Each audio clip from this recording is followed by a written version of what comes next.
Terima kasih Tuhan, terima kasih. Kami menyerahkan hati kami sepenuhnya ke dalam tangan kuasa-Mu. Roh Kudus, Kau selidikin sampai kedalaman batin kami. Kami mau berikan korban yang terbaik. Hati kami jadi persembahan yang hidup dan berkenan di hadapan-Mu. Sore hari ini kami mengizinkan hati kami dikoreksi, hati kami diluruskan, dan berikan rasa haus dan lapar akan hadirat-Mu. Taruh rasa haus dan lapar itu di dalam hati kami supaya kami memiliki kerinduan yang dalam untuk kenal Engkau, berjalan bersama-Mu, menyenangkan hati-Mu, dan sampai garis akhir kami Engkau dapatin menjadi orang-orang kesayangan-Mu ya Tuhan. Lihat sampai kedalaman batin kami yang terdalam, bahwa Engkau adalah satu-satunya yang bertahta dan tinggal dalam hati kami. Terima kasih Tuhan, terima kasih. Berikan roh hikmat, wahyu, dan pengertian pada setiap orang yang ikut ibadah ini Tuhan. Dalam nama Yesus kami mau belajar firman-Mu, dan kami bergantung sepenuhnya kepadamu Roh Kudus. Biar urapan-Mu tetap tinggal di antara kami, menyingkapkan sesuatu yang ilahi, sehingga kami bisa berjalan dalam ketetapan-Mu setiap hari dan menyenangkan hati. Terima kasih ya Tuhan. Dalam nama Yesus kami mau belajar firman-Mu. Haleluya, amin, amin. Haleluya, selamat malam semuanya. Hari ini kita akan belajar kebenaran firman Tuhan, supaya semakin hari hati kita ini semakin didapati menyenangkan hati Tuhan. Karena yang kita kejar hari ini adalah supaya kita didapati menjadi orang yang berkenan di hadapan Tuhan. Kalau kita ini nggak didapatin berkenan di hadapan Tuhan, maka percuma dan sia-sia apa yang kita kerjakan dan apa yang kita lakukan. Untuk apa nggak ada gunanya? Toh kalau suatu hari ketika kita berhadapan dengan Tuhan secara pribadi, dipanggil bertemu dengan Tuhan, dan ternyata kita ditolak Tuhan, nggak ada gunanya. Makanya kita belajar firman ini untuk mengkoreksi sampai kedalaman batin kita. Kita belajar firman ini bukan untuk menghakimi orang lain. Ketika kita belajar firman bukan untuk menuduh orang lain, mengkoreksi kelemahan orang lain, tapi kita kasih makan manusia roh kita setiap hari supaya kita ini bertumbuh ke arah Kristus. Semakin kita bertumbuh ke arah Kristus, semakin kita ngerti firman yang di dalam ini semakin diubahkan. Tentunya tambah hari, tambah menjadi serupa segambar dengan Tuhan. Kita nggak dipanggil untuk jadi lebih hebat dari orang lain, lebih urapan dari orang lain, lebih terkenal dari orang lain, atau lebih kaya dari orang lain, atau lebih ganteng atau lebih cantik dari orang lain. Panggilan kita nggak seperti itu. Panggilan kita ini diubahkan menjadi serupa segambar dengan Tuhan. Dari pikiran kita, perkataan kita, tindakan kita ini yang harus serupa segambar dengan Tuhan. Makanya dasarnya harus memiliki hubungan pribadi dengan Tuhan. Ini penting. Kalau kita nggak memiliki hubungan yang dalam dengan Tuhan, belajar kebenaran, hidup dalam kebenaran, bagaimana mungkin kita bisa bercermin, bisa hidup berdasarkan firman kalau hidup kita nggak dasarnya firman? Bagaimana mungkin kita bisa koreksi hati kita kalau kita nggak pernah duduk diam di dalam hadiratnya dan mengizinkan Tuhan mengkoreksi? Makanya di Mazmur 26 ayat yang kedua, ujilah aku ya Tuhan, dan cobalah aku, selidikilah batinku dan hatiku. Kita harus izinkan Tuhan setiap hari loh, setiap hari menyelidikin batin dan hati kita sampai kedalaman yang terdalam ini. Loh, isinya apa sih sebenarnya? Apakah benar kita ini mencintai Tuhan? Atau kita ini masih memiliki motivasi yang lain? Kalau kita ini miliknya Kristus, hidupku bukan aku lagi, tapi hidupku adalah bagi Kristus, miliknya Kristus. Melakukan apa yang menjadi miliknya Kristus, kita harus melakukan sesuai dengan kehendaknya, karena kita ini tidak punya hak lagi atas diri kita. Kita tidak punya hak lagi, ini miliknya Kristus yang di dalam ini. Jadi apapun yang kita lakukan, apapun yang kita kerjakan harusnya sejalan sesuai dengan apa yang Tuhan mau. Tapi pada kenyataannya kita seringkali memilih melakukan segala sesuatu semau kita sendiri. Kita memutuskan segala sesuatu tanpa tanya Tuhan, tanpa konfirmasi sama Tuhan. Dan kita pikir kita punya pengalaman, kita punya duit, kita punya ide, kita punya gagasan, kita lakukan segala sesuatu yang kita mau. Padahal harusnya apa saja yang kita perbuat ini harus sejalan dengan apa yang Tuhan mau. Apapun itu namanya. Dan untuk sampai ke sana kan perlu proses step by step. Nggak bisa orang itu langsung bisa berjalan sesuai kehendak Tuhan. Itu by proses setiap hari. Kita setiap hari berjalan bersama Tuhan. Minta Tuhan koreksi sampai kedalaman batin kita. Yang di dalam batin ini yang tahu kita dengan Tuhan. Orang lain nggak tahu, pasangan hidupmu nggak tahu. Bahkan kita sendiri juga nggak tahu isi hati kita itu seperti apa. Sampai kita dibenturin masalah, baru tahu loh reaksi kita seperti apa. Pada waktu kita dibenturin masalah, waktu kita kena masalah, waktu kita kena persoalan, waktu kita kena tekanan, aslinya kita itu baru terlihat. Loh, ternyata aku kok kayak begini. Seringkali kita seperti itu. Harusnya tambah hari kita semakin bersikap, bertindak seperti apa yang Tuhan mau. Kalau engkau ingin tahu isi hatimu seperti apa, coba reaksimu pertama kali ketika engkau ditekan. Itulah yang sejatinya kamu sebenarnya seperti apa di hadapan Tuhan. Ketika direndahkan, ketika disakitin, ketika dilukai, ketika mendapat tekanan yang hebat, dipersalahkan, dituduh, difitnah, atau menghadapi goncangan yang berat, reaksi kita pertama kali yang keluar dari mulut kita itu apa? Yang di dalam hati kita apa? Kadang nggak sesuai dengan kebenaran firman Tuhan, bahkan bertolak belakang dengan kebenaran firman Tuhan. Nah, hari ini kita mau ngelihat sampai kedalaman batin ini. Di dalam batin kita ini sesuai dengan apa yang Tuhan mau apa tidak? Jangan-jangan tersembunyi maksud-maksud tertentu. Jangan-jangan di dalam diri kita ini ada sesuatu yang busuk dan jahat yang kita pertahankan. Nah, itu harus diserahkan sama Tuhan. Dengerin baik-baik, kita sebagai orang percaya, hidup kita bukan milik kita, hidup kita ini milik Kristus sepenuhnya loh. Kalau hidupmu miliknya Kristus sepenuhnya, harusnya Kristus yang berkuasa. Bapak Ibu, kenapa kok kita ini harus mengizinkan Tuhan berkuasa dan bertahta sepenuhnya di dalam diri kita? Karena Dia yang akan membawa kita, Dia akan yang ngontrol hidup kita kepada seluruh kebenaran. Dan dengerin baik-baik ya, Roh Kudus itu adalah yang harusnya memimpin kita kepada seluruh kebenaran. Tapi Dia nggak bisa memimpin hidup kita sepenuhnya berjalan dalam kebenaran kalau kita ini nggak mau dipimpin. Makanya orang yang hidup dipimpin Roh adalah orang yang memberi hati, jadi hidup takut dan taat kepada kebenaran.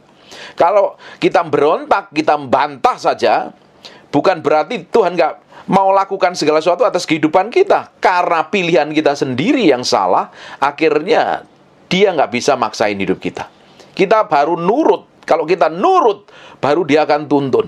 Nah, untuk nurut itu dibutuhkan yang di dalam hati ini harus berubah. Setiap hari datang sama Tuhan. Mau tidur atau bangun tidur, setelah melakukan aktivitas sepanjang hari, datang sama Tuhan. Izinkan Tuhan mengkoreksi sampai kedalaman batin kita. Makanya kenapa itu kok kita ini bersaat teduh. Kenapa kok kita ini setiap hari harus berdoa. Minimal sejam, 2 jam, 3 jam, 4 jam. Datang ke dalam hadirat Tuhan. Bukan untuk minta kita diberkati, bukan untuk minta kita diurapi, bukan untuk minta kita menjadi orang yang hebat, menjadi orang yang dipakai Tuhan. Bukan, kita ini datang sama Tuhan. Tuhan melihat hatiku sampai kedalaman batinku ini. Ini sudah sesuai dengan kehendakmu apa tidak? Atau sepanjang hidupku ini aku tuh melakukan segala sesuatu yang bertolak belakang dengan apa yang kau mau. Tuhan selidiki. Di Mazmur 139 ayat yang ke-23, selidikilah aku ya Allah, kenalah hatiku, ujilah aku dan kenalah pikiran-pikiranku. Sebenarnya melihat sampai kedalaman batin kita, apa yang kita pikirkan, apa yang kita mau, apa yang kita perbuat, sesuai dengan kehendaknya apa tidak. Di Alkitab katakan, di kitab Amsal katakan, jagalah hatimu dengan segala kewaspadaan, karena di sanalah terpancar kehidupan. Yang memancar dari hati kita itu apa selama ini? Benar nggak memancar kehidupan? Kalau kau izinkan Tuhan mengkoreksi sampai kedalaman batinmu setiap hari, mengizinkan Tuhan melihat segala sesuatu yang di dalam ini. Yang ini yang tahu kita dengan Tuhan loh. Orang lain tidak pernah tahu. Motivasi kita kesel sama orang, mulut kita bisa ngomong manis, tapi pada dasarnya hati kita jahat. Tuhan lihat kok. Kita nggak bisa lari dari hadapan Tuhan, Bapak Ibu. Kita bisa ngomong kelihatan baik, manis, tapi kita motivasi kita jahat. Bahkan kita bisa datang ibadah, tapi hati kita hanya pingin sesuatu, pingin dapatkan sesuatu. Padahal kalau kita berdoa, harusnya kita beri sesuatu sama Tuhan. Beri hatimu, beri perasaanmu, beri pikiranmu, beri kemauanmu. Beri hidupmu sepenuhnya jadi korban yang berkenan di hadapan Tuhan. Tapi seringkali kita datang sama Tuhan. Kita pingin sesuatu, pingin diberkati, pingin dipulihkan Tuhan, pingin dijawab doanya, pingin ngalami kelepasan, pingin ngalami banyak hal yang seringkali kita minta dan terus minta. Coba datang sama Tuhan dengan kemurnian dan ketulusan. Tuhan, ini loh hatiku nih, aku berikan padamu. Kalau ada sesuatu yang jahat, yang tersembunyi, cabut sampai ke akar-akarnya. Kalau engkau masih dapatin hatiku nih, tidak berkenan di hadapanmu, kau luruskan supaya aku menjadi orang kesayanganmu. Kalau nggak seperti itu, kita ini selalu merasa benar menurut cara pandang kita sendiri. Kalau kita merasa benar menurut cara pandang kita sendiri, Bapak Ibu, apa yang terjadi? Kita menjadi orang yang keras kepala. Kita ini nggak bisa jauh dari hadapan Tuhan. Kita tidak bisa jauh dari hadapan Tuhan. Kita mau tutupin semua kejahatan yang di dalam hati ini, Tuhan tahu. Motivasi busuk kita pun tahu. Saya sebagai hamba Tuhan kadang harus jaga motivasi.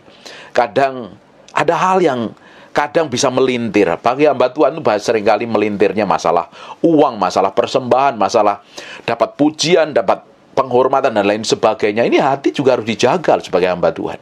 Kadang hamba Tuhan kalau hatinya tidak murni, yang disampaikannya pun juga nggak murni. Kenapa kok kita mesti jagain hati kita? Dengan penuh dengan segala kewaspadaan. Karena yang di dalam ini akan mancar keluar. Bayangin Bapak Ibu, kalau yang di dalam hatimu itu busuk dan jahat. Tahu nggak apa yang terjadi? Manifestasinya mulutmu busuk dan jahat. Tindakanmu busuk dan jahat. Kalau engkau disakitin oleh orang lain dan hatimu belum bisa tenang, nggak bisa menguasai diri aja. Nggak bisa kontrol dengan baik saja. Akhirnya apa? Manifestasi yang keluar dari mulut kita apa? Ketus. Muka kita muram. Muka kita jadi asam dan lain sebagainya. Kalau kita nggak jagain hati yang di dalam ini. Ini seringkali terpengaruh oleh situasi, kondisi, dan keadaan. Harusnya kita di dalam Kristus, kondisi, situasi, keadaan, atau apapun juga tidak pernah bisa menguasai yang di dalam ini. Tetap yang manifestasi harusnya kemuliaan Tuhan. Tapi pada dasarnya, daging ini harus dimatikan setiap hari kok. Kalau ikut kita menjadi miliknya Kristus, kita harus pikul salib sangkal diri mati daging kok. Nggak ada jalan lain kecuali pikul salib sangkal diri mati daging. Itu jalan untuk didapatin berkenan di hadapan Tuhan. Yang disangkalin apanya? Kedaginganmu, kemauanmu, kehendakmu. Yang dimatikan apa? Egomu dan amarahmu yang tidak sesuai dengan kehendak Tuhan. Motivasi jahat dan busuk. Sikap yang jahat, yang busuk, yang di dalam ini loh. Yang tidak sesuai dengan kebenaran firman harus dicabut sampai ke akar-akarnya. Supaya kita menjadi orang Kristen tuh orang Kristen yang memancarkan kehidupan gitu. Banyak orang Kristen saya temuin bertahun-tahun ke gereja, tapi pada kenyataannya mulutnya tetap jahat, kelakuannya tetap busuk, sikapnya tetap busuk, motivasinya jahat, gampang menuduh, gampang menghakimi, gampang melihat kelemahan orang lain. Bagaimana? Kenapa kok bisa seperti itu? Karena yang dilihat selalu dengan kacamata dirinya sendiri. Kita ini miliknya Kristus, kita harus melihat dengan kacamata ilahi. Apa yang kita lihat dari kesalahan orang, kelemahan orang, kita harus melihatnya dengan kacamata belas kasihan. Bukan untuk menuding, bukan untuk menghakimi, bukan untuk merendahkan dan menyakiti. Kenapa kok orang bisa merendahkan dan menyakitin? Karena yang di dalam ini tidak benar. Kalau yang di dalam ini benar, pasti manifestasinya engkau akan menjadi orang-orang yang bisa memancarkan kemuliaan Tuhan. Coba sekarang kita akan lihat di Mazmur 139 tadi ya. Kita nggak bisa lari dari hadapan Tuhan. Kemana aku dapat pergi menjauhi rohmu? Kemana aku lari dari hadapanmu? Jika aku mendaki ke langit, engkau ada di sana. Jika aku menaruh tempat tidurku ke dunia orang mati, di situ pun engkau ada.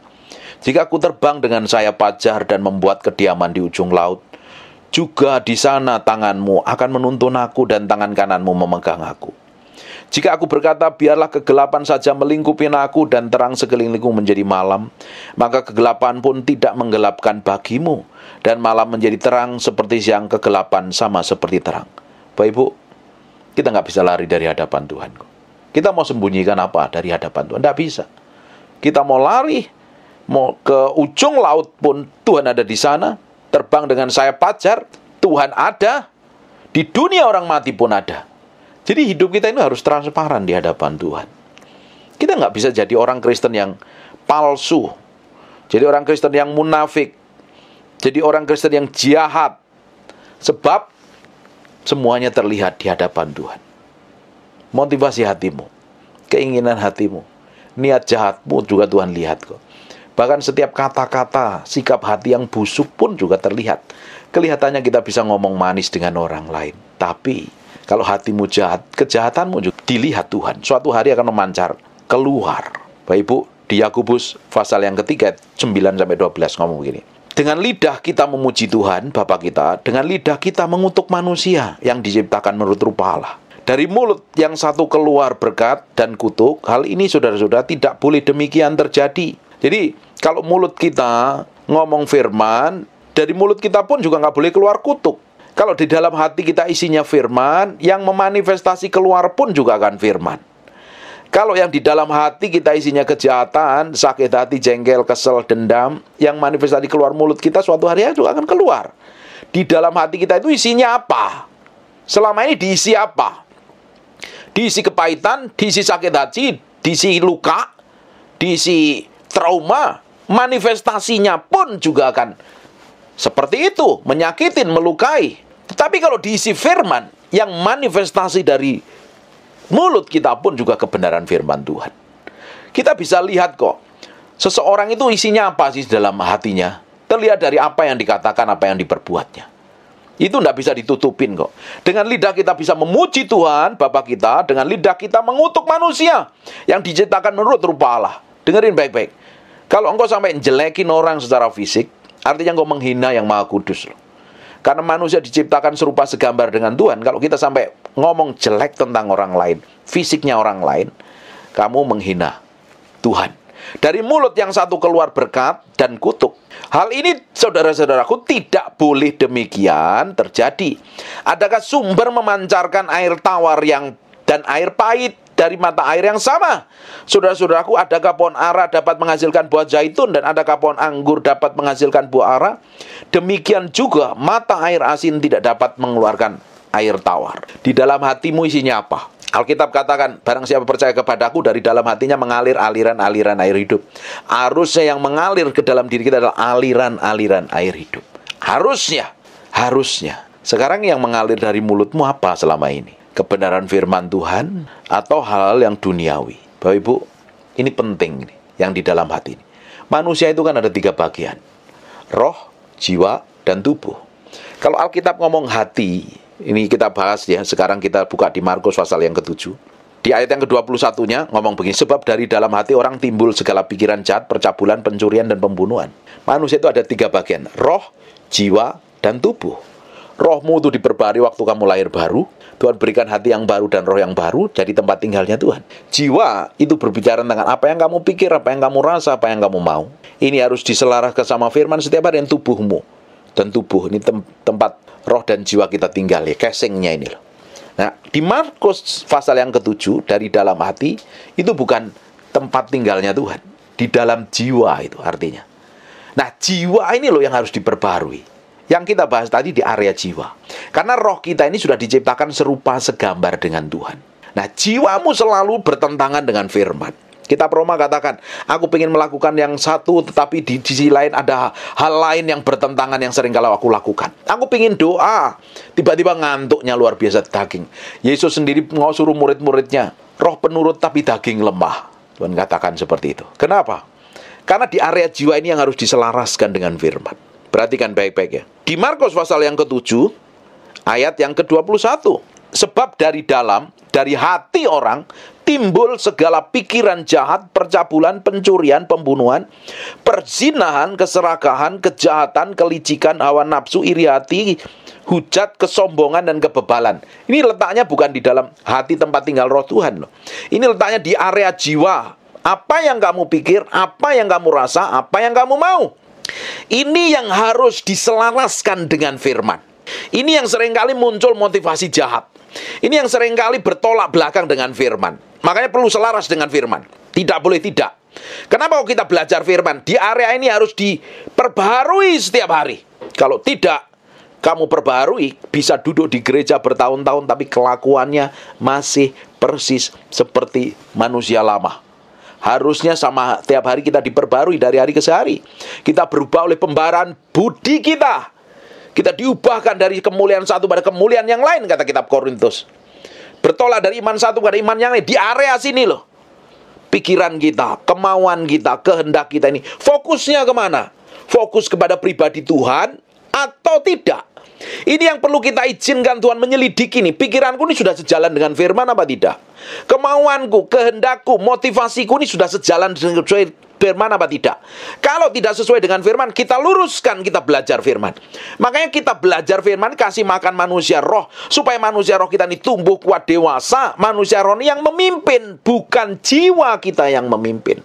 Kalau manusia dipimpin oleh jiwanya, dipimpin oleh kemauannya, dipimpin oleh kehendaknya, dipimpin oleh perasaannya, dipimpin oleh kepentingan dirinya sendiri, pasti dapat dipastikan tidak bakalan bisa hidup dipimpin Roh Kudus. Kenapa kok kita harus hidup dipimpin Roh Kudus? Karena manusia roh kita yang kuat tadi, yang sesuai sejalan dengan firman, manusia roh ini diciptakan serupa segambar dengan Allah. Jadi tempat tinggalnya Tuhan yang memimpin hidup kita. Bukan di area pikiran kita, bukan di area perasaan kita, bukan di area kemauan kita. Baik Ibu, ada bagian-bagian yang kita sendiri tidak pernah tahu di dalam diri kita. Sampai kita dibenturin masalah, baru tahu diri kita seperti apa. Saya nyebutnya area blind spot. Area yang kita nggak bisa lihat. Yang bisa melihat adalah orang lain. Yang bisa melihat nanti waktu kita kebentur masalah. Nah, itu area yang harus dibereskan di hadapan Tuhan. Kita ini menganggap diri kita ini selalu benar.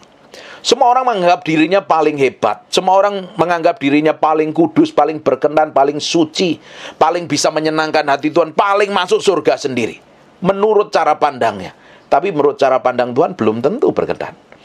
Apa yang kita lakukan, merasa kita menjadi orang yang hebat, orang yang mampu, orang yang sanggup, tapi belum tentu di hadapan Tuhan seperti itu. Makanya kita harus luruskan yang di dalam ini sesuai dengan firman, Bapak Ibu. Kalau enggak, kita akan menjadi orang yang sombong. Coba perhatikan orang-orang yang gampang menilai, merendahkan orang lain, nyakitin orang lain.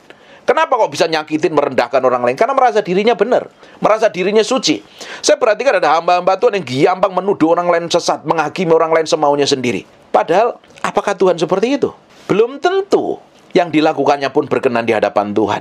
Makanya kita ini harus koreksi yang di dalam ini setiap hari. Tuhan, aku ini sudah jalan sesuai dengan kemauan-Mu apa enggak? Tuhan, aku ini sudah hidup benar sesuai dengan yang Kau inginkan apa tidak sih? Semakin kita kenal Tuhan, semakin kita berjalan bersama Tuhan, semakin kita tidak mau neko-neko. Semakin kita kenal pribadi Tuhan, Bapak Ibu akan semakin hati-hati mau ngomong, mau berbicara, mau bertindak, karena tidak mau nyakitin hati Tuhan. Tapi orang yang dipimpin jiwanya, pimpin perasaannya, dipimpin kemauannya, dipimpin kehendaknya sendiri, dia bebas ngomong semaunya sendiri. Bahkan dia gak peduli dengan hati Tuhan, dia gak peduli dengan orang lain. Dia bertindak semaunya sendiri. Dan orang-orang kayak begini ngeselin, bencekno, nyakitin.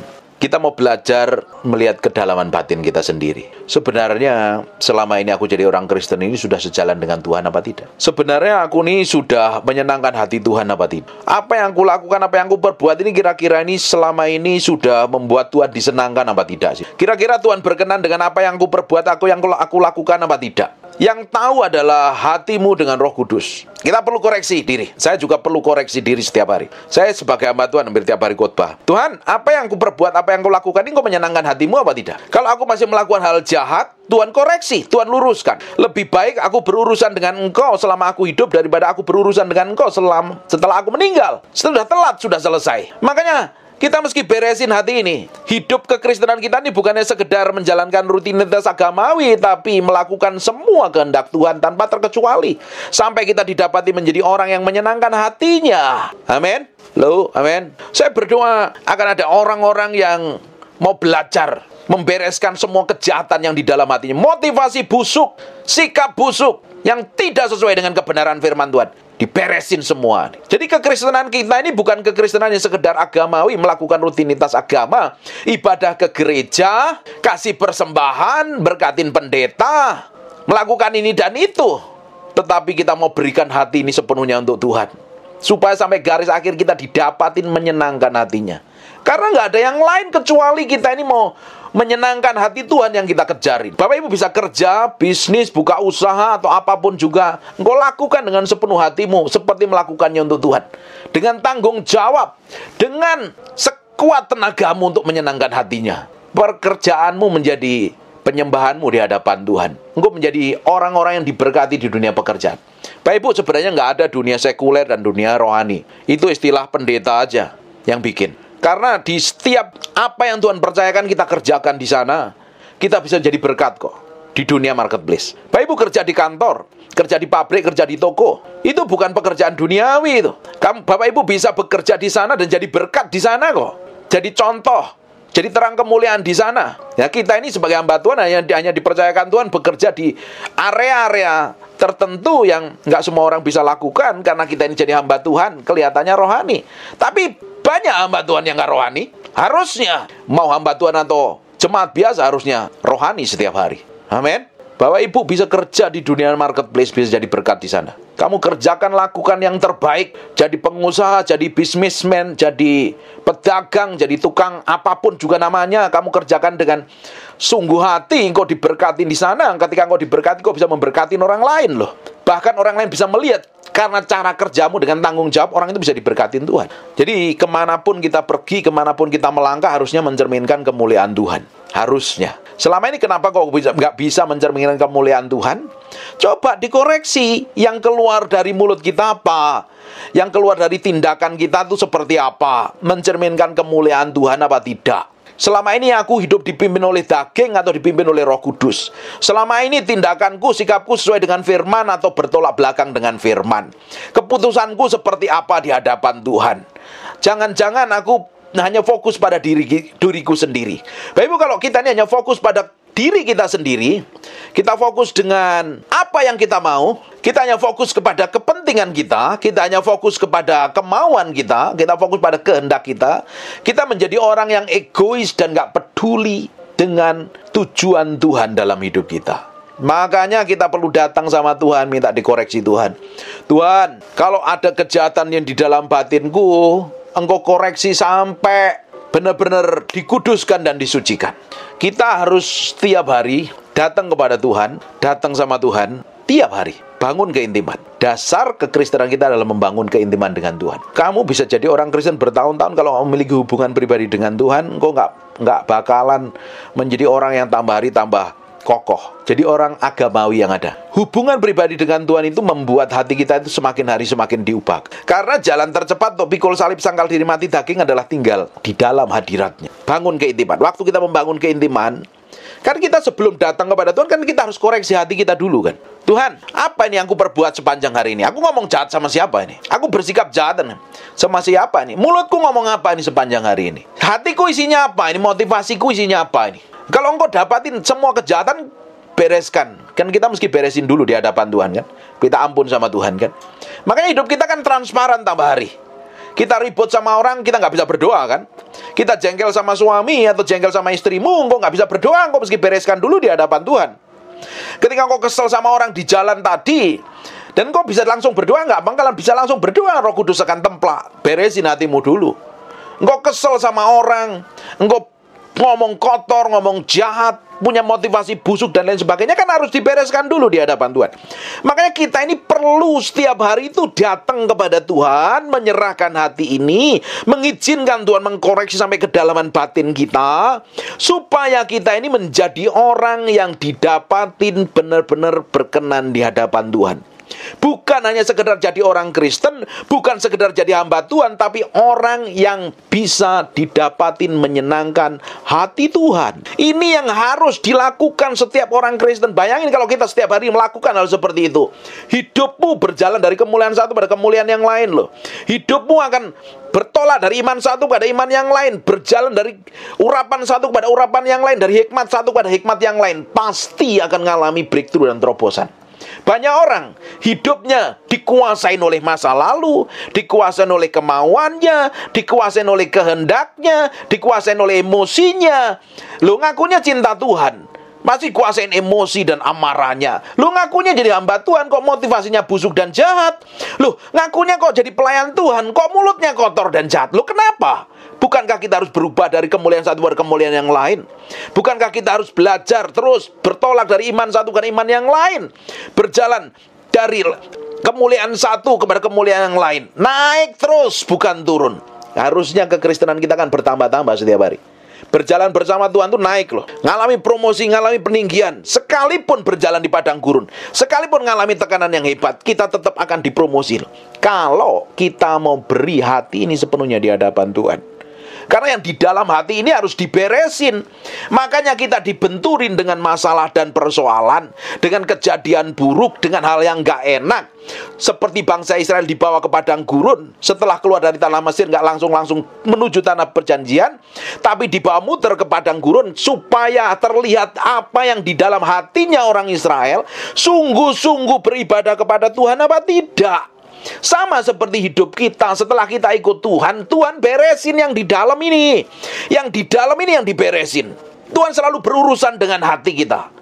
Tuhan selalu berurusan yang di dalam kita ini loh. Kalau di dalam ini beres, akhirnya manifestasi keluarnya kemuliaan Tuhan. Jagalah hatimu dengan segala kewaspadaan, sebab dari sanalah akan terpancar kehidupan. Supaya hidup kita ini memancarkan kemuliaan Tuhan yang semakin hari semakin besar. Dan nama Tuhan dipermuliakan melalui kehidupan kita. Itu dimulainya dari dalam ini. Yang orang lain tidak tahu. Yang tahu diri kita sendiri dengan Tuhan. Yang tahu adalah dirimu sendiri dengan Roh Kudus. Makanya selidikin sampai kedalaman batinmu. Kalau ada kejahatan, kebusukan, sakit hati, trauma, luka batin, atau apapun lah namanya, beresin. Orang Kristen harusnya bebas, merdeka dari rasa sakit dan tersinggung kok. Nggak ada amin kelihatannya. Atau masih banyak yang sakit hati. Halo? Kalau kita masih simpen perlakuan buruk orang lain, sikap buruk orang lain, kelakuan jelek orang lain, buat apa? Nggak ada gunanya sama sekali. Wong yang harusnya setiap hari kita berjalan dalam kemuliaan, pada kemuliaan kok. Ngapain nyimpen perkataan buruk orang lain? Pada kenyataannya kita simpen perkataan buruk orang lain. Pada kenyataannya kita seringkali kepikiran dengan sikap orang lain. Gak ada gunanya. Mulai belajar fokus kepada pribadi Tuhan. Bukan perkataan orang lain. Bukan sikap buruk orang lain. Bukan pernyataan orang lain yang jelek tentang kita. Gosip atau perkataan yang merendahkan kita. Lupain. Mulai fokus sama Tuhan. Kalau kita masih nyimpen luka, nyimpen perlakuan buruk orang lain, akhirnya apa? Hatimu nanti tercemar. Kalau hatimu tercemar, manifestasinya yang keluar dari mulutmu bukan berkat, tapi malah isinya omelan, gerutu, keluhan, dan lain sebagainya. Hati kita ini harus diserahin sama Tuhan dulu di hadapannya. Kalau tidak, engkau akan dikuasain oleh semua yang di luar, yang tidak berkenan di hadapan Tuhan. Harusnya jadi orang Kristen tahu kan, berjalan dari kemuliaan satu pada kemuliaan yang lain kan. Harusnya jadi orang Kristen itu harusnya setiap hari berjalan dari terang satu pada terang yang lain. Berubah kan, dari demi hari diubahkan menjadi serupa segambar dengan Tuhan. Harusnya semakin hari semakin diubahkan. Ketika Bapak Ibu diubahkan setiap hari, apa yang terlihat? Kemuliaan Tuhan dalam hidupmu. Karakter Tuhan yang manifestis dalam hidupmu. Bukannya sekedar engkau kelihatan baik di luar, tapi hatimu busuk dan jahat. Orang Kristen harus kalau ngomong baik di mulut, baik di hati juga loh. Transparan, punya integritas gitu loh. Kalau mulutnya baik, hatinya juga baik. Jangan mulutnya manis, tapi hatinya busuk dan jahat. Karakter kita harus semakin diubahkan menjadi serupa segambar dengan Tuhan. Tidak boleh kita menjadi orang yang palsu, penuh kepalsuan, munafik.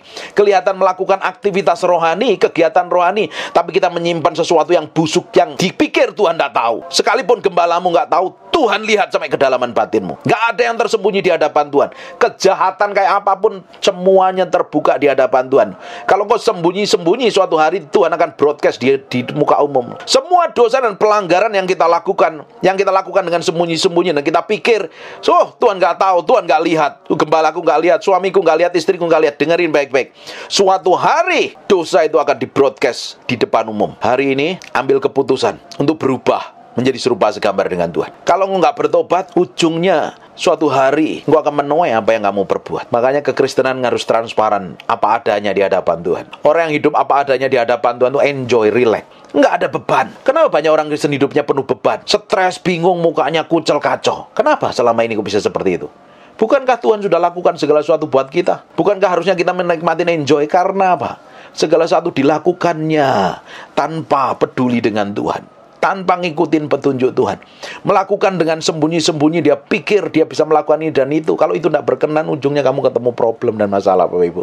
Jangan sembunyikan kelemahanmu di hadapan Tuhan. Omongin aja. Tuhan, aku suka marah. Tuhan, aku suka jengkel. Tuhan, aku kesel sama si A, si B, si C. Omongin aja sama Tuhan. Jangan disembunyi-sembunyikan.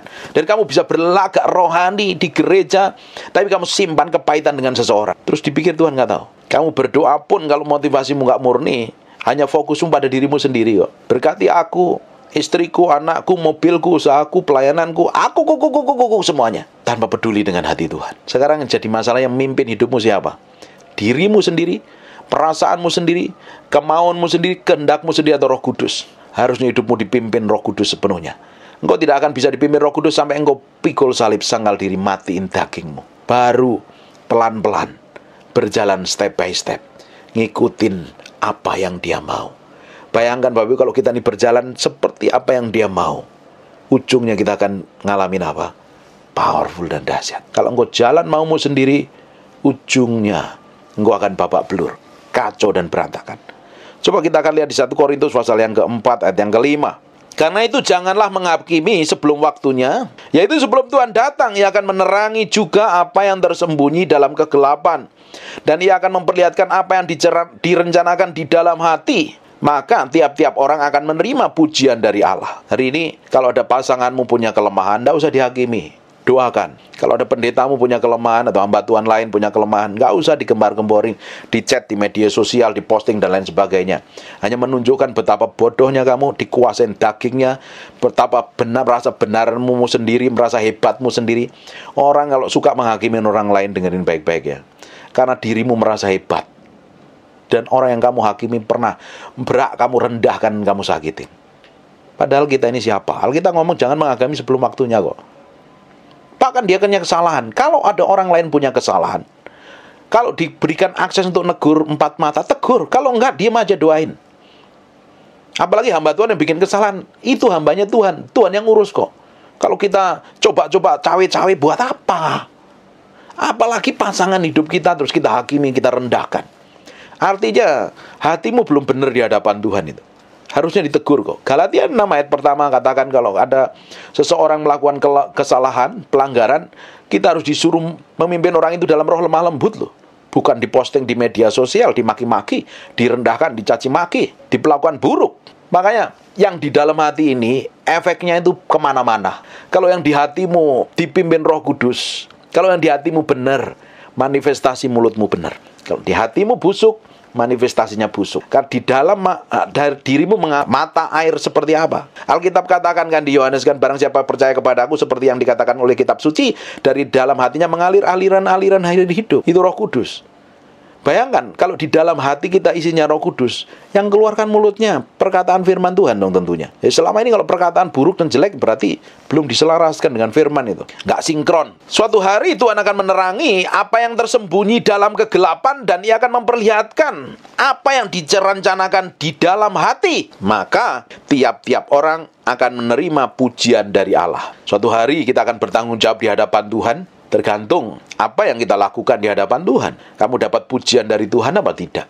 Makanya selama kita tinggal di bumi ini, belajar koreksi hati, selidikin sampai kedalaman batin, luruskan motivasi hati. Saya percaya kalau orang itu kenal Tuhan dan ngalami Tuhan, semakin hari semakin ngalami Tuhan, semakin memiliki hubungan yang dalam dengan Tuhan, orang itu bisa belajar mati terhadap diri sendiri dan mati terhadap keinginannya. Yang berkuasa, yang manifestasi hanya kehendak Tuhan dalam hidup. Gak mungkin orang yang kenal Tuhan, gak mungkin orang yang menyembah Tuhan, gak mungkin orang yang berjalan dalam ketetapan Tuhan dipenuhi dengan ego dan hawa nafsu.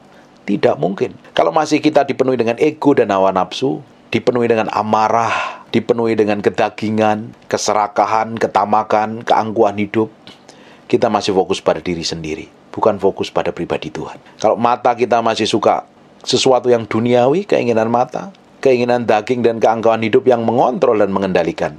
Artinya hidupmu bukan dikontroli Tuhan, tapi dikontroli keinginan dagingmu sendiri. Jiwamu yang berkuasa, kemauanmu, kehendakmu, perasaanmu yang memimpin. Jangan pernah berharap engkau didapatin berkenan di hadapan Tuhan. Dibutuhkan kita pikul salib, sangkal diri, mati daging setiap hari, sampai kita garis akhir didapatin berkenan di hadapan Tuhan. Amin. Jadi kekristenan itu bukan main-main. Kekristenan itu memberi hati sepenuhnya di hadapan Tuhan. Jangan izinkan sesuatu yang tidak berkenan di dalam hati kita yang memerintah. Di area pikiranmu selaras dengan firman. Perasaanmu harus ditaklukkan. Jangan diikutin terus perasaanmu. Kalau perasaan kita ikutin, kita menjadi orang yang mut-mutan. Mau berdoa, aku males, nggak enak hatiku, males berdoa. Nggak bisa. Hidup kita nggak bisa dikontrol oleh perasaan kita. Hidup kita nggak juga dikontrol oleh kemauan kita. Hidup kita harus dikontrol sepenuhnya oleh Roh Kudus kok. Kalau nggak dikontrol oleh Roh Kudus, kamu semakin jadi orang Kristen yang kedagingan. Bisa duduk di gereja, bisa terlibat pelayanan, tapi hatinya tetap busuk dan jahat. Mulutnya tetap busuk dan jahat. Sikap hatinya jelek, gampang nyakitin, ngomongnya merendahkan, nggak punya belas kasihan, nggak punya empati. Pelit, kikir, medit, melekik, dan lain sebagainya. Gampang tersinggungan, gampang ngamuan. Tapi kalau engkau berjalan setiap hari bersama Tuhan, step by step. Hari ini berjalan dalam kemuliaan, besok berjalan dalam kemuliaan. Hari ini membangun keintiman dengan Tuhan, besok membangun keintiman dengan Tuhan. Urapanmu semakin bertambah, hikmatmu semakin bertambah. Tiba-tiba, tanpa kamu sadarin, Tuhan akan bawa ke dalam level tertentu dan kau jadi berkat bagi banyak orang. Ditempatkan dimanapun kau memberi dampak bagi banyak orang. Ditempatkan di tempat yang kering pun, tempat kering itu menjadi tempat yang penuh dengan airnya, karena ada orang-orang yang disertai Tuhan. Bapak Ibu, kita ini kan harusnya semakin hari semakin mencerminkan kemuliaan Tuhan. Yang mancar dari hidup kita ini loh, harusnya kemuliaan Tuhan. Jagalah hatimu dengan segala kewaspadaan, sebab dari sanalah terpancar kehidupan. Mancarnya tuh kehidupan, bukan kematian. Bayangin, di tempat yang tandus dan kering karena ada kita, harusnya tempat itu diberkatin kan? Karena ada hadirat Tuhan yang menyertai kita. Bapak Ibu mungkin kerja di satu perusahaan yang mau bangkrut, atau toko yang kembang kempis. Karena kita ada di sana dan disertai Tuhan, toko itu bisa diberkatin dan perusahaan itu bisa diberkatin harusnya. Kita ditempatkan di lingkungan keluarga yang babak belur, kacau, rusak, ribut. Karena kita ada terang kemuliaan yang memancar dari kehidupan kita, harusnya kan keluarga itu dibereskan. Karena kekristenan itu memancarkan kemuliaan Kristus harusnya. Karena dari dalam hati kita memancar seluruh kehidupan, bukan kematian. Makanya hari ini koreksi sampai kedalaman batinmu. Memancarkan apa hidupmu? Kalau ada suami, ada istri tanya di sampingmu, hidupku memancarkan apa? Kematian atau kehidupan? Engkau sudah diberkati melalui hidupku apa enggak? Engkau sudah diberkati dengan perkataan bibirku apa enggak? Tanya orang di sampingmu, sudah mencerminkan kemuliaan Tuhan apa tidak? Atau sebaliknya? Kalau hari ini sebaliknya, mulutmu ngomongnya jahat, kelakuanmu buruk, sikapmu jelek, pemarah, emosi, kepahitan, gampang sakit hati, kamu bukan memancarkan kehidupan. Dan hari ini harus ambil keputusan untuk bertobat dan berubah. Minta Roh Kudus mengkoreksi sampai kedalaman batin kita. Bapak Ibu, kalau kita izinkan Roh Kudus mengkoreksi setiap hari, dapat dipastikan karaktermu menjadi serupa segambar dengan Allah. Katakan amin yang kencang. Halo, kalau kekristenanmu nggak memancarkan karakter Allah, menjadi percuma dan sia-sia. Orang nggak bisa melihat Kristus yang manifestasi melalui hidup kita. Apa yang saya sampaikan ini keras dan bukannya sekedar didengar, dan kau harus menghidupinya. Baru kau akan ngerti dampaknya, hasilnya apa. Amin. Diberkati apa enggak ini? Kita akan lihat di Lukas pasal yang ke-21 ayat 34. Jagalah dirimu supaya hatimu jangan syarat oleh pesta pora dan kemabukan, kepentingan-kepentingan duniawi, dan supaya hari Tuhan jangan dengan tiba-tiba jatuh ke atas dirimu seperti suatu jerat. Menjagain hati kan, suruh jagain. Tuhan berkali-kali ngomong, jagalah hatimu, jagalah dirimu. Karena yang bisa menjagain hati kita adalah diri kita sendiri. Kita tidak boleh terpengaruh oleh situasi di luar sana. Kita nggak boleh terpengaruh dengan keadaan. Kita nggak boleh terpengaruh dengan kondisi. Orang yang kenal Tuhan, orang yang ngalami Tuhan, orang yang memiliki hubungan pribadi dengan Tuhan, di sekitarnya goncang, langit bumi boleh bergoncang, semuanya boleh dalam keadaan kacau, tapi kita bisa enjoy dan rest in the presence of the Lord. Tapi kalau kamu gampang panikan, gampang stresan, gampang bingungan, gampang histerisan, saya kadang ketawa aja ngelihat orang-orang yang ngomong rohani, cinta Tuhan, segala macam, tapi ketika ngadepin keadaan histeris kayak orang gak kenal Tuhan, panik gitu. Saya bilang, selama ini Tuhan kemana? Tuhan hanya di kata-kata, atau Tuhan yang dihidupin setiap hari? Kalau engkau bisa benar-benar tenang dan enjoy setiap menghadapi masalah, bukti bahwa kamu ini bertumbuh ke arah Kristus. Tapi kalau engkau ngadapin masalah panik, histeris, kayak orang gak kenal Tuhan, bukti kamu kenal Tuhannya di bibir tok. Saya ngajarin istri saya beberapa hari ini. Saya bilang, kalau engkau ngadapin masalah dan gampang panik, sampai stres, bingung, dan kacau. Bukti engkau dikontrol oleh emosi dan kedaginganmu loh. Perasaanmu yang mengendalikan. Kalau kau ngadapin masalah gampang panik kan itu. Nggak tenang, nggak bisa tidur itu. Artinya kamu bukan dikuasain Roh Kudus, tapi kamu dikuasain perasaanmu. Berapa banyak orang dikuasain perasaannya? Ngadapin masalah sampai kepikiran, sampai nggak bisa tidur, sampai stres, bingung. Lu buat apa? Sampai seperti itu. Kemana Tuhan yang dia sembah? Kalau kita kenal Tuhan, Tuhan yang kita layanin, Tuhan yang kita sembah, kita nggak bisa terpengaruh dengan sesuatu yang di luar. Karena ada Tuhan yang di dalam ini yang memberikan ketenangan, kedamaian, sukacita, kebenaran, dan Roh Kudus yang ngontrol dan mengendalikan. Tapi kalau orang duniawi masih dipengaruhi dengan kepentingan. Makanya ayat ini ngomong ini, jagalah dirimu supaya hatimu jangan syarat oleh pesta pora dan kemabukan. Ini hal duniawi, kepentingan duniawi. Ini fokusnya pada hal duniawi, kepentingan daging ini, keinginan daging, keinginan mata dan keangkuhan hidup, supaya hari Tuhan jangan dengan tiba-tiba jatuh ke atas dirimu seperti suatu jerat. Kalau hari Tuhan tiba-tiba datang, bisa Tuhan mengangkat kita di awan permai bersama-sama, atau Tuhan datang secara pribadi menjemput kita, kita nggak terjerat dalam dosa. Tapi kita menjadi orang yang berkemenangan menyelesaikan garis akhir. Amin. Makanya kita harus prepare setiap hati ini. Setiap hari kita harus prepare. Hati ini kita harus siapkan untuk Tuhan. Harus sejalan dengan apa yang Tuhan mau. Tuhan mau datang kapanpun kita ready kok. Kita bisa tanggung jawab dengan apa yang Tuhan mau, apa yang Tuhan inginkan. Amin. Jangan menjadi orang Kristen yang kelihatannya rohani, mukanya seperti Bunda Maria, tetapi kelakuannya seperti Isabel. Kita harus menjadi orang yang benar-benar mencerminkan kemuliaan Tuhan. Situasi, goncangan, tekanan, himpitan tak pernah menguasai kita. Kita tetap tenang, karena ada Tuhan yang tinggal di dalam hatimu, yang memimpin hidupmu, yang berkuasa atas hidupmu sepenuhnya. Amin. Kalau ada orang nyakitin, nyebelin, bencekno, ngeselin, kamu marah atau kamu bisa senyum? Yang senyum katakan amin. Nanti apa yang saya sampaikan ini nanti dipraktekin di hidup loh. Nanti kamu akan dipertemukan orang yang nyebelin loh. Kelihatan isi hatimu seperti apa loh. Haleluya. Nanti ketika dipertemukan orang-orang yang nyebelin, nyakitin, kamu bersyukur. Tuhan, ternyata aku punya reaksi benar seperti yang Tuhan mau. Tapi kalau reaksimu marah, tersinggung, kesel, sampai kepikiran, berarti engkau harus berubah dan bertobat. Tuhan, aku gagal di bersikap nih. Hatiku belum benar nih. Ternyata aku masih dipimpin emosi dan amarah. Sisi gelap di dalam diri kita ini, yang tahu kita dengan Tuhan. Kelemahan kita ini, kita serahin sama Tuhan. Biar Tuhan berikan kemampuan untuk kita berjalan dari kemuliaan satu pada kemuliaan yang lain. Diubahkan dari kemuliaan satu pada kemuliaan yang lain. Amin. Kita hadapin tekanan, kita hadapin himpitan, kita hadapin hal yang buruk sekalipun, tapi kita bisa enjoy dan tenang. Karena terbukti kita orang-orang yang bisa mengendalikan diri dengan baik, bisa menguasai diri dengan baik, dan sudah dibereskan Tuhan dari semua kejahatan yang tersembunyi dalam diri kita. Amin. Saya berdoa ada orang-orang yang secara ilahi menjadi orang yang kuat dan powerful mulai hari ini. Karakternya mencerminkan kemuliaan Tuhan.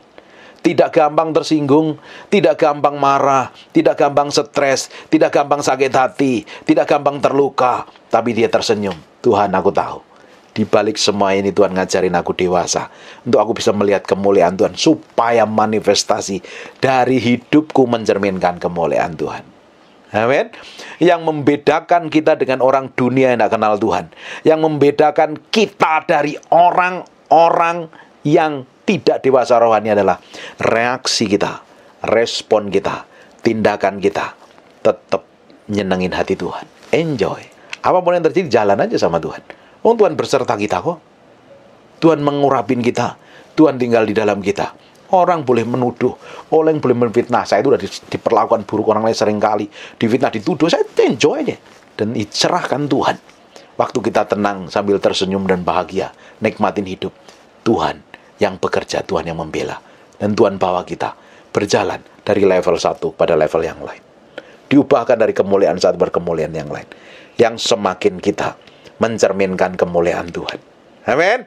Enjoy. Sekarang tutup matamu, kita berdoa. Bapa, dalam nama Yesus mau berdoa, Setiap firman yang hamba-Mu sampaikan ini termatrai, kami matraikan oleh darah anak domba Allah, nempel dalam hati kami berhari-hari, berminggu-minggu, berbulan-bulan, bertahun-tahun firman ini jadi kehidupan. Berkati setiap orang yang mendengarkan firman yang hamba-Mu sampaikan ini, baik ibadah online atau dimanapun berada. Tuhan berkati, Tuhan jamah, Tuhan ubahkan terus. Kami serahkan semuanya ke dalam tangan kuasa-Mu. Biar Engkau sendiri yang beracara, biar Engkau sendiri yang bekerja. Kami kembalikan segala pujian, hormat, pengagungan buat Raja kami yang maha mulia. Dalam nama Yesus kami berdoa dan mengucap syukur. Haleluya. Amin. Amin. Amin. Angkat tanganmu dua-dua. Bapak, terima kasih semuanya. Ibadah kami serahkan dalam tangan kuasa Tuhan. Dari awal, pertengahan hingga akhir. Sebelum kami berpisah satu dengan yang lain, kami mengangkat tangan kami, siap menerima berkat yang datangnya daripada-Mu. Mulai hari ini Tuhan menyertai hidupmu. Kemana engkau melangkah, engkau melana, engkau pergi, Roh Kudus menyertai, menuntun, membimbing hidupmu kepada seluruh kebenaran, dan apa saja yang dikerjakan tanganmu, Tuhan akan bikin berhasil. Kasih setia, kasih karunia Tuhan Yesus Kristus melimpah atas hidupmu. Kemurahan dari Allah Bapa yang powerful dan dahsyat melimpah hidupmu mulai hari ini. Mulai hari ini, jalan sama Tuhan. Berjalan jadi berkat. Kemana engkau melangkah, kemana engkau bertemu, kemana engkau bekerja, Tuhan akan berkatin tanganmu, Tuhan akan berkatin hidupmu, bahkan anak cucumu akan diberkati Tuhan. Bawa pulang berkat ini. Semua yang percaya terima berkat Tuhan katakan, Amen, and God bless you.